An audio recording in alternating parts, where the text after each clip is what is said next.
Je me nomme Boli Gaudi, Yves Simon-Pierre. Autrefois, j'étais esclave de l'alcool, esclave du sexe au mariage. J'étais esclave des vices de la jeunesse, esclave de l'amour du gain. Aujourd'hui, je suis délivré par la grâce du Seigneur Jésus-Christ. C'est à cet effet que je veux vous partager mon témoignage. Mon histoire commence à Yopougon, dans une commune d'Abidjan. À l'époque, je vivais encore avec ma mère, parce que séparé de mon père, j'ai grandi avec maman. Et je voyais de temps en temps papa. Et mon père était un homme très occupé. Il était dans le gouvernement à l'époque. Il n'était quasiment pas à la maison. Mais il nous donnait tant bien que mal tout ce que nous souhaitons. Et j'ai grandi, comme je l'ai dit, avec maman. Et ma vie était normale jusqu'en classe de 5e. Où je suis arrivé dans une école de prestige en son temps, où j'ai rencontré des amis et aussi avec des parents nantis, ministres, députés, maires, préfets de région, etc. Et c'est là que j'ai commencé à être serré, être entremêlé dans les chaînes du péché. En 5e, tout a commencé par les envies. Et j'ai commencé à voler ma mère. La première fois que je volais, c'était pour m'offrir des CD de jeux vidéo. J'ai volé la somme de 80 000 francs dans le sac de maman. Et je me rappelle à l'époque, quand j'ai volé cet argent, ne le sachant pas, elle accusait la servante. Elle a même renvoyé la servante. J'étais présent ce jour-là. Voyant comment cette fille se débattait pour dire qu'elle n'a pas volé. Mais ils n'ont pas cru. Ils n'imaginaient pas que c'était le fils qui avait dérobé cette somme. Et les sommes ont augmenté. Et lorsque j'avais l'occasion, je volais mon père. Et c'est comme ça que nous avons, avec mes amis de l'école, en ce temps, nous avons commencé à voler beaucoup d'argent. Jusqu'au jour où nous avons atteint plus de 5 millions de francs CFA, en 5e. Après cela, les parents ont vite réalisé qu'il y a quelque chose qui n'allait pas. Et voyant mon niveau scolaire qui a baissé, mes parents ont pris la décision de me faire sortir d'Abidjan et de m'amener à l'internat, à l'intérieur du pays, en 4e. À l'internat aussi, je me retrouve au milieu de plusieurs personnes qui, eux aussi comme moi, ont été rejetées, je pourrais le dire, par leur famille, cherchant la correction, cherchant l'éducation pour leurs enfants. Et c'est là que j'ai commencé à connaître les profondeurs du péché. C'est à l'internat que j'ai pris la drogue pour la première fois. C'est à l'internat que j'ai connu les rapports sexuels pour la première fois. C'est à l'internat que j'ai commencé à rentrer dans les profondeurs du péché. N'ayant pas les parents à côté, nous nous sommes livrés à nous-mêmes. Avec les blessures intérieures que nous avons nourries dans notre cœur, pensant que nos parents nous ont rejetés, nous avons fait aisément et consciemment des choses mauvaises. Et finalement, on a pris goût à cela. En classe de 4e, c'était la première fois que j'avais 3 de moyenne de toute ma vie. Je n'allais pas à l'école. Je n'étais pas concentré. Une chose était dans ma tête. Faire comme bon me semblait. Ma mère qui venait me voir les week-ends me disait « Simon-Pierre, travaille, je t'en supplie. Tu es l'aîné de 5 enfants. Tu es mon seul garçon. Tu es mon premier garçon. » Elle me donnait des conseils comme ça et tout. Mais les conseils ne me changeaient pas. Et l'année après, l'année qui a suivi, j'ai été ramené à Abidjan. Mes parents ont décidé ensemble de trouver une autre solution. Et cette fois-ci, j'ai été amené à Makori, chez un de mes oncles, pour essayer de me redresser, selon mes parents. Et c'est arrivé à Makori que j'ai été esclave du sexe. J'ai commencé à aimer le sexe. Je me suis débarrassé de la drogue parce que je constatais beaucoup de maux de tête après avoir pris la drogue. Je me suis débarrassé de la drogue. Mais l'alcool et le sexe grandissaient chaque fois, chaque moment. Je ne pouvais pas faire plus de 3 jours sans sortir avec une fille. J'ai fait plus de 5 ans à Makori. Jusqu'au jour où je rencontre l'épreuve du baccalauréat. J'échoue la première année du baccalauréat. J'échoue la deuxième année du baccalauréat. Mes parents découragés. Moi-même découragé. Je voyais que ma vie n'avançait pas quand on parlait du milieu scolaire. Mais cela ne m'empêchait pas à vivre les vices de la jeunesse. J'aimais la fête. J'aimais sortir. J'aimais être dehors qu'être à la maison. Je respectais personne. Tout ce que je voulais, c'est avoir l'argent, l'argent, l'argent, l'argent, avoir beaucoup d'argent. Comment j'allais faire pour être riche? C'était la question que je me posais chaque jour. Comment j'allais faire pour être riche? Comment j'allais faire pour avoir un niveau élevé et pour pouvoir sortir avec beaucoup de femmes? C'était là mes préoccupations. La troisième année, le troisième essai du baccalauréat, je l'obtiens. Je rentre dans un établissement où j'opte pour le commerce international. À l'époque, j'ai choisi le commerce international parce que j'avais décidé de faire du business. Je voulais être riche, goûter les plaisirs du monde, en Côte d'Ivoire, à l'étranger. Je me sentais à l'intérieur même de quelqu'un qui avait la capacité de mieux faire, de faire plus qu'il avait fait déjà. Si on buvait 5 bouteilles, 6 bouteilles la nuit de champagne, il fallait qu'un jour on arrive à 12. Et c'est comme ça que moi et des amis, nous avons décidé de mettre en place une structure. Je fréquentais beaucoup les artistes, je fréquentais beaucoup les promoteurs de spectacles. Je m'étais fait un nom parce que je donnais de l'argent aux artistes pour chanter mes louanges, chanter mes prodiges. Dans le jargon ivoirien, on dit faire des spots. Et c'est comme ça que j'ai mis sur place West Coast Production. J'ai opté pour l'événementiel. Parce que aimant ce milieu-là, aimant cette vie-là, j'ai trouvé une facilité de m'intégrer et de vivre cette vie-là dans la débauche. Et j'ai commencé à faire beaucoup d'argent. Donc moi et mes amis, nous avons remarqué que nous avons commencé à faire beaucoup d'argent. On a commencé à s'adonner à plusieurs pratiques qu'on ne faisait pas avant parce qu'on n'avait pas assez d'argent.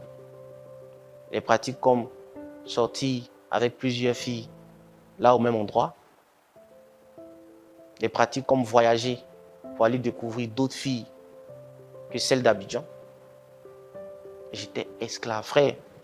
Un jour, après avoir couché avec la troisième fille de la journée, je me suis assis dans ma chambre et je me suis posé la question de savoir est-ce que moi-même un jour je pourrais me marier, faire comme les autres qui sont fidèles, qui vivent une vie paisible. Est-ce que je vais y arriver? Je ne pouvais pas faire plus de 3 jours sans sortir avec une femme. Chaque jour, on buvait de l'alcool. Chaque samedi, on dépensait plus de 500 000 francs en boîte de nuit. On avait des envies de grandeur. J'aimais les vêtements de marque. J'aimais les voitures de luxe. Je voulais coucher avec des métisses, des noirs, des étrangères, tester les filles sur plusieurs formes.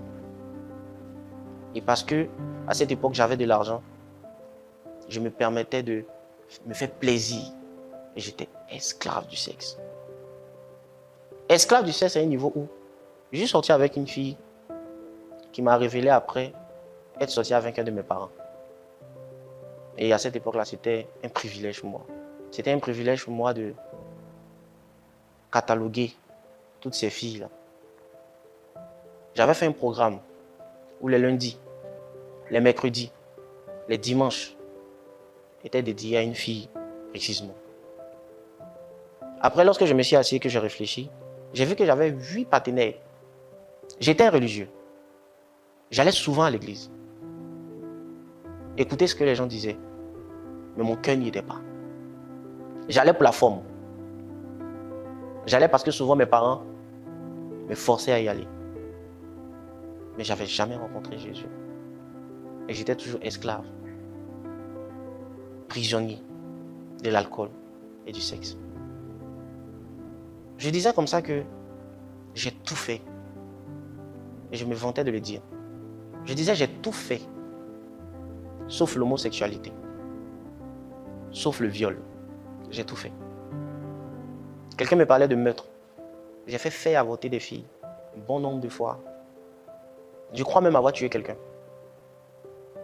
Parce qu'un jour, à 3 h du matin, je rentrais chez moi, ivre. Et j'ai vu un jeune homme sortir sur le chemin que j'avais emprunté. Avec une machette. Donc je me suis arrêté, j'ai fait des coups de phare. J'ai vu que ce monsieur-là venait vers moi. Frère, j'ai décollé, je l'ai cogné. Et j'ai tourné un peu dans le quartier, je suis rentré chez moi. Qu'il soit mort ou pas, je ne sais pas. J'avais rien pour me consoler à part l'alcool. J'avais rien pour me consoler à part les femmes. À chaque fois que j'avais des problèmes, à chaque fois que je voulais me ressourcer, à chaque fois que je cherchais une solution à un problème, je me ressourçais dans l'alcool, je me ressourçais dans les femmes. C'est comme ça que j'étais esclave. Après le baccalauréat, lorsque j'ai intégré cet établissement où j'ai opté pour la filière de commerce international, ma renommée m'a suivi. Et les actions que je posais avant, j'ai continué à poser ces mêmes actions-là dans cet établissement. C'est-à-dire paraître, la volupté, sortir avec plusieurs filles, partager de l'argent, aimant les boîtes de nuit. Ma renommée a pris de l'ampleur dans cet établissement. Et j'ai même opté pour devenir président de cet établissement, le président des étudiants. Et j'ai été président des étudiants. À cette époque-là, je fais la rencontre des messieurs comptables du dit établissement. Et il me fait comprendre que il voit mes prouesses, il admire mon ego, il voit mon charisme, il souhaite qu'on travaille ensemble. Je ne comprenais pas au début. Et après, il m'explique comment nous pouvons faire pour avoir de l'argent. Je vous ai dit, la question que je me posais chaque jour, comment j'allais faire pour être très riche? Et c'est comme ça que nous avons mis en place une fraude. Parce que dans cet établissement, pour payer la scolarité, il fallait que tu passes dans une microfinance.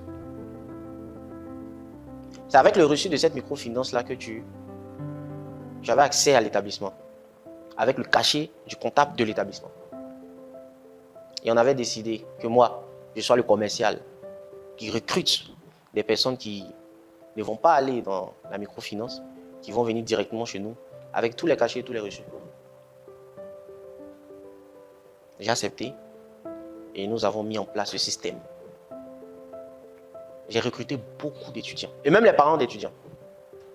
Parce que quand je vois un étudiant, je lui dis, tu sais, aujourd'hui, il y a des facilités, mon ami. Donc, tu peux venir avec l'argent de ta scolarité. Vu que je suis président des étudiants, je te fais une facilité. T'inquiète pas, tu auras le reçu avec le cachet de la direction, du comptable et tout. Mais on va te donner quelque chose dans ton argent. Vous savez, la jeunesse, on veut tous paraître. Et beaucoup ont mordu à la maison. Je dirais même 95% des étudiants ont mordu à la maison. Et quand j'allais vers les parents, je leur disais que la direction, vous savez, la direction générale offre des bonus, on fait des réductions sur certains étudiants qui n'ont pas vraiment les moyens. Et moi, en tant que président des étudiants, je peux discuter votre cas devant la direction et vous aurez des remises. Mais pour avoir ces remises-là, vous payez avec nous, on vous donne le reçu. Et c'est comme ça que j'étais commercial de cette fraude. Moi, le contact et plusieurs personnes. Par jour, je pouvais gagner plus de 400 000 francs. Ce qui me permettait de vivre dans le péché, comme je le souhaitais. Ce qui me permettait de dépenser follement. Ce qui me permettait d'entretenir plusieurs relations. Ce qui me permettait d'acheter les habits que je voulais. Ce qui me permettait d'aller où je voulais. Ce qui me permettait de louer des voitures de luxe sur 1 semaine, 2 semaines, jusqu'au jour où je rencontre le Seigneur Jésus-Christ. C'était le 12 mai 2019. Le 12 mai 2019 était un dimanche. Donc, j'avais reçu, à l'époque, celle que je devais recevoir. Nous étions couchés à la maison, il était environ 17 heures. Après avoir couché ensemble, j'ai entendu une voix. De la même manière que vous m'entendez, c'est de cette même manière que j'ai entendu cette voix. Elle a dit, je suis le chemin, la vérité et la vie. Bon, tout de suite, je n'ai pas compris. Mais j'étais sur une chose, ce sont les choses de l'église et tout ça. Je me retourne vers ma copine. Je lui dis, est-ce que tu as entendu ce que je viens d'entendre? Elle se met à se moquer de moi. Elle dit, sûrement que tu as bu un peu trop de bouteilles de liqueur, parce qu'effectivement, on avait bu ensemble la liqueur. J'ai cru en ce qu'elle a dit. Sûrement que c'est la boisson. La deuxième fois, je crois, 5 à 6 minutes après, j'ai entendu, je suis le chemin, la vérité et la vie. Je me suis réveillé. Je me suis levé. Et je lui ai posé encore la question. Tu es sûr que tu n'entends pas ce que j'entends? Elle a répondu, ne me fatigue pas. Donc, je suis sorti de la pièce, je suis rentré dans la douche, je me suis rincé. Et j'ai commencé à marcher un peu dans la maison. Je suis même allé au balcon, regarder un peu les passants et tout ça. Et je me posais beaucoup de questions. Je me dis, mais c'est quoi tout ça? Je suis retourné encore dans la chambre. Je me suis couché. Cette fois-ci, j'étais attentif pour voir si ça allait revenir ou bien c'était des hallucinations. Et j'entends maintenant précisément, je suis le même aujourd'hui. Je suis le même hier, aujourd'hui et éternellement. Frère, j'ai pris peur. J'ai eu la chair de poule. Et je lui ai dit tout de suite, tu sais quoi? Tu t'habilles, on quitte la maison parce qu'elle est hantée. Donc, c'est en me voyant avec les sérieux que j'avais, elle a commencé à prendre au sérieux mes dires. J'étais très effrayé. J'ai dit, tu t'habilles tout de suite, on quitte la maison parce que la maison est hantée.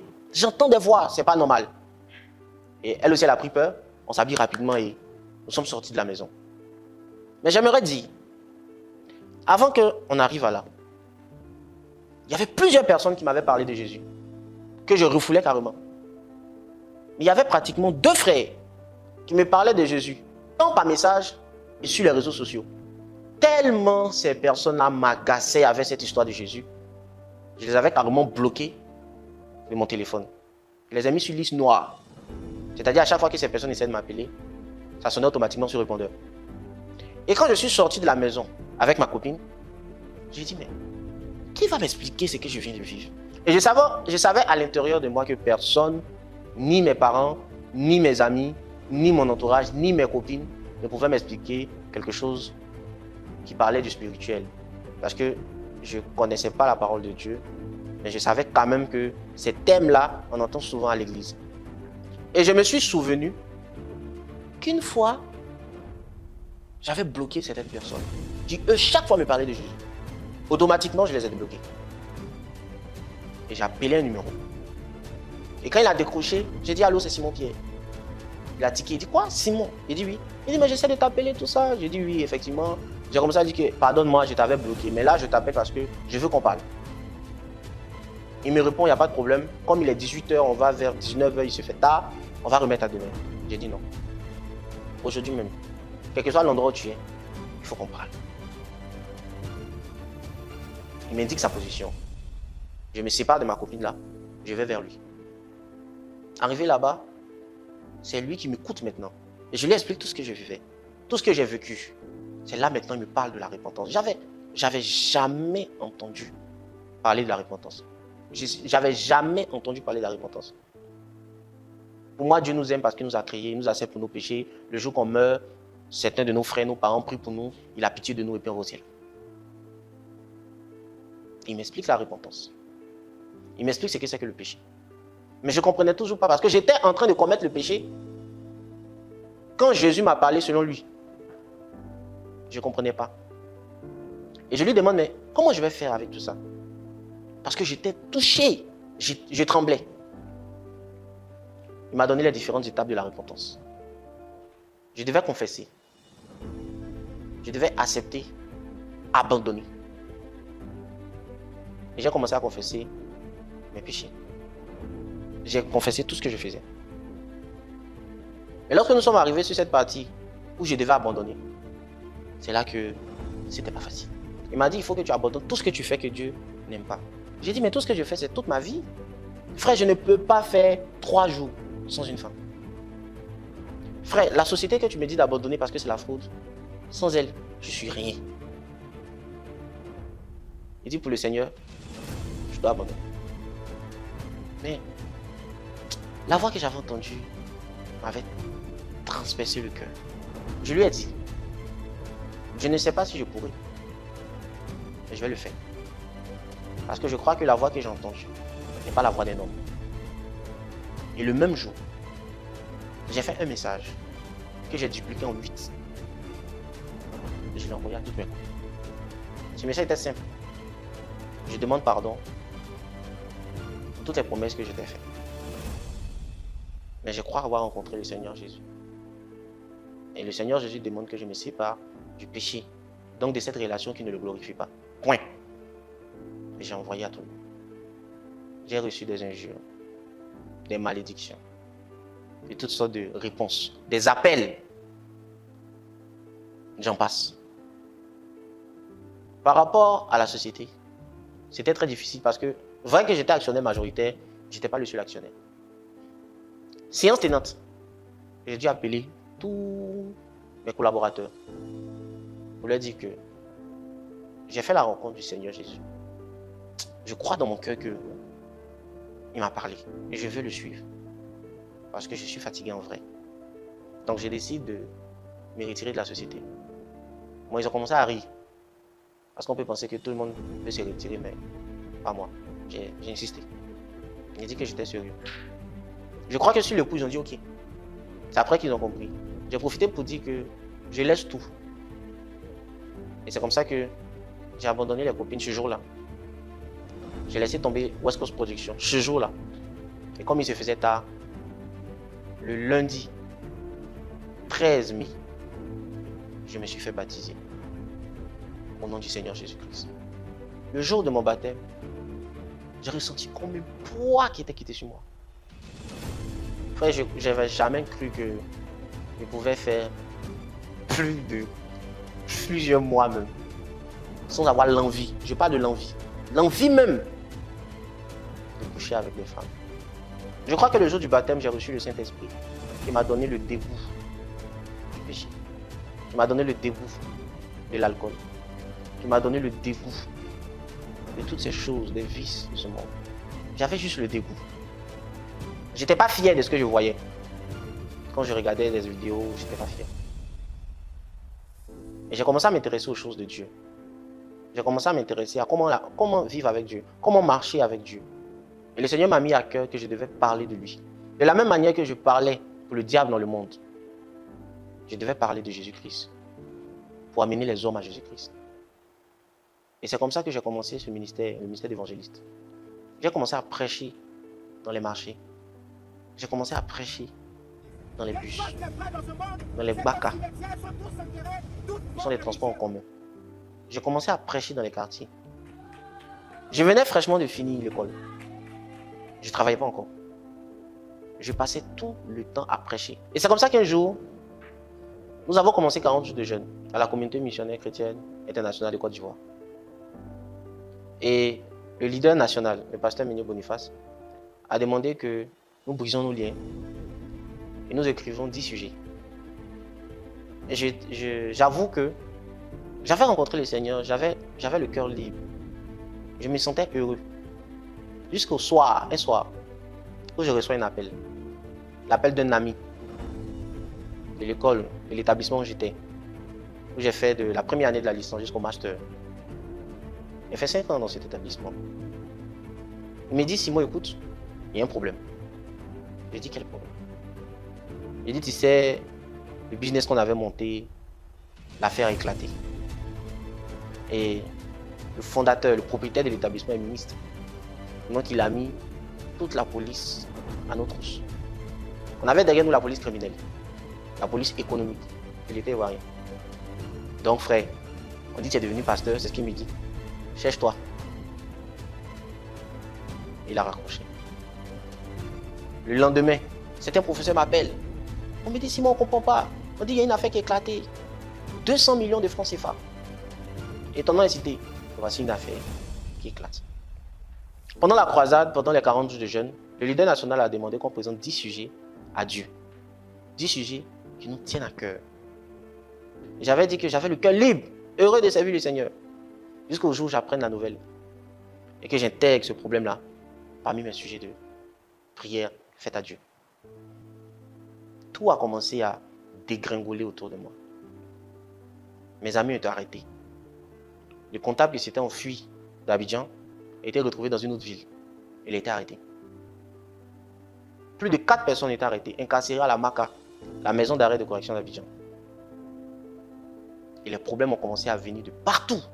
Des menaces. L'argent qui restait encore dans mon compte, je l'ai utilisé pour rembourser ce que je pouvais rembourser. Jusqu'à ce que je n'ai plus rien. Je n'avais plus rien. Et je continuais à prier pour dire, Seigneur, qu'est-ce que je dois faire? Je devais restituer tout ce que j'avais pris aux gens. Physiquement, moralement. Je devais demander pardon pour tous les torts que j'avais commis. Et le Seigneur me ramène à cette étape-là de la repentance. La restitution. Frère, c'était difficile. Ce qui veut dire que je devais aller avouer aux autorités. Je me suis dit, vaut mieux que je dise la vérité, que j'aille en prison pour la gloire de Dieu, parce que j'ai dit la vérité. Et que je me cache, et qu'on m'attrape comme un malfaiteur, cela ne va pas glorifier Dieu. Et le diable m'oppressait par cette histoire. Jusqu'au jour où j'ai décidé à l'intérieur de moi, faire la restitution. Je vous avoue que, avant de quitter la maison, j'avais même déjà préparé quelques vêtements. Je me suis dit que lorsqu'ils vont m'arrêter, ils vont me conduire à la police économique pour 200 millions de francs CFA dérobés pendant plusieurs années. J'allais appeler ma mère et lui dire, j'ai déjà prêté mes habits, viens avec. Gloire à Jésus. Et je me suis rendu dans l'établissement. Il était 10 heures. J'ai demandé à voir le directeur général. Tout le monde me connaissait là-bas. Il savait qu'il y avait une enquête sur moi. Il m'a reçu. Et je suis rentré dans son bureau. Il m'a dit ce jour-là, Président, assieds-toi. Que me vaut l'honneur de ta visite? J'ai commencé à lui parler de mon passé. C'est-à-dire qui j'étais avant Jésus. Il m'écoutait attentivement. Il avait croisé les mains. Il m'écoutait attentivement. Donc je lui ai parlé de mon passé. Je lui ai expliqué comment j'ai rencontré Jésus. C'est un musulman. Et je lui ai dit, voilà ce que Jésus, que je sais, me demande de faire, c'est de venir avouer mes fautes. Il m'a dit, tu es sûr?